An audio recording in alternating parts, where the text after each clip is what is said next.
Here's something you may not know. There is a shortage of African American and Hispanic blood in the Cleveland area. And on Saturday, the American Red Cross is holding a blood drive to try to help bring up those numbers. And here to tell us more about this is Dr. Connie Picone. She is the clinical director with the Sickle Cell Anemia Center at Rainbow Babies and Children's Hospital. And we're joined by Demetrius Nance, whose daughter Mackenzie has sickle cell anemia. And we thank you for being here today. First of all, Dr. Picone, what is sickle cell? Sickle cell disease is a chronic blood disorder.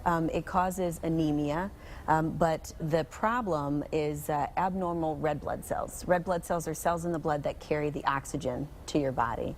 And when those cells are abnormal, they can also cause a lot of other problems for patients, things like pain, pneumonias, stroke, and so can be a very devastating chronic illness. And what community seems to be affected by this the most?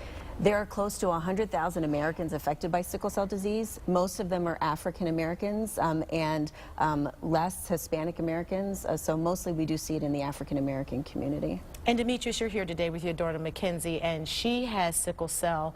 What type of challenges has this presented in keeping Mackenzie healthy?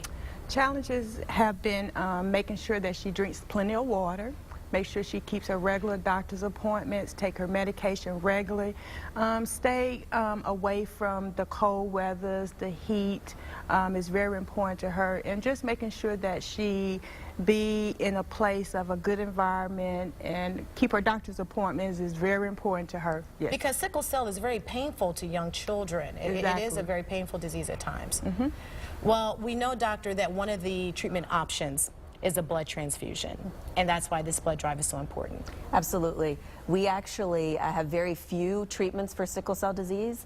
One of the most important is blood transfusions, and we use them at times when kids are sick, and we also use them for patients who have had a stroke or maybe at risk for having stroke. And those kids will get blood transfusions every month. So both for kids and adults, it's really important for people to come out and donate blood, because most people don't know, but an African American blood donor is actually going to be the best match for a patient with sickle cell disease. All right, and I'm glad you said that, because the blood drive is this Saturday. It's at Mount Gilead Baptist Church on Cedar Avenue in Cleveland. The number to call, 216-431-4130. I'm going to be there on Saturday. Hopefully some of you can join me.